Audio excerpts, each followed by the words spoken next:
1972 সালে পলাশ ব্যানার্জি পরিচালিত ফিল্ম জবানের দীর্ঘ 9 বছর পরে অমিতাভ বচ্চনকে আবার বাংলা ছবিতে দর্শকেরা দেখতে পেয়েছিলেন। ছবির নাম ছিল অনুসন্ধান। অনুসন্ধানের পরিচালক এবং চিত্রনাট্যকার ছিলেন শক্তি সামন্ত। সিনেমাটি নির্মিত হয়েছিল শক্তি ফিল্মসের ব্যানারে। কাহিনীকার ছিলেন শক্তিপদ রাজগুরু। তারই উপন্যাস অবলম্বনে ছবিটি নির্মিত হয়েছিল। সিনেমাটির সঙ্গীত পরিচালক ছিলেন রাহুল দেব বর্মন। শক্তি সামন্তের অন্যান্য বাংলা ছবির মতোই ফিল্ম অনুসন্ধানও ছিল একটি দ্বিভাষিক ছবি। এর হিন্দি ভার্সানের নাম ছিল বরসাত কি এক রাত, অর্থাৎ একটি বর্ষণ মুখর রাত্রি।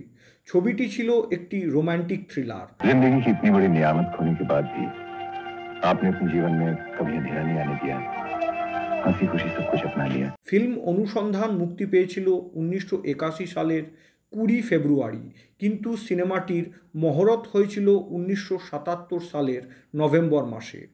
অমিতাভ বচ্চনের তুমুল বিজি শিডিউল এবং আমজাদ খানের আকস্মিক দুর্ঘটনার কারণে ফিল্মটি সম্পূর্ণ হয়ে রিলিজ হতে বেশ কয়েক বছর দেরি হয়ে যায়।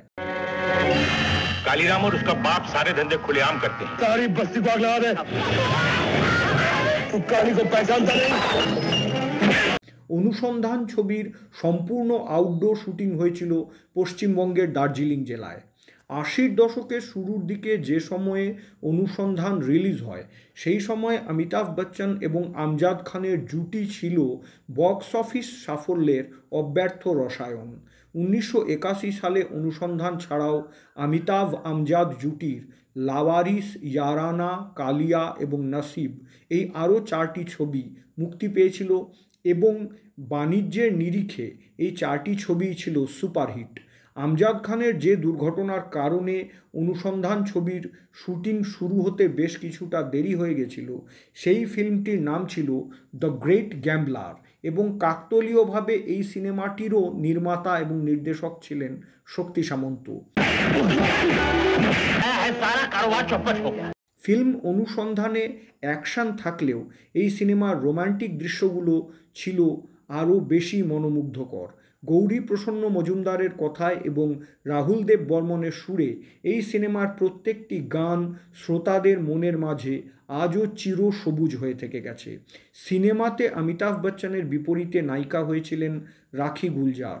যদিও শক্তি সামন্ত এই ফিল্মে নায়িকা হওয়ার প্রথম প্রস্তাব দিয়েছিলেন মৌসুমী চ্যাটার্জিকে। কাহিনী এবং চিত্রনাট্য শোনার পরে মৌসুমী তাতে সম্মতিও দিয়েছিলেন, কিন্তু ফিল্মের অ্যানাউন্সমেন্ট হওয়ার পরে আচমকাই মৌসুমী জানতে পেরেছিলেন যে এই ছবি থেকে তাকে বাদ দিয়ে রাখি গুলজারকে নায়িকা হিসাবে নেওয়া হয়েছে। মৌসুমী চ্যাটার্জি বলেছিলেন ফিল্ম অনুসন্ধান থেকে তার বাদ পড়ার কারণ আজও তার কাছে রহস্যই রয়ে গেছে।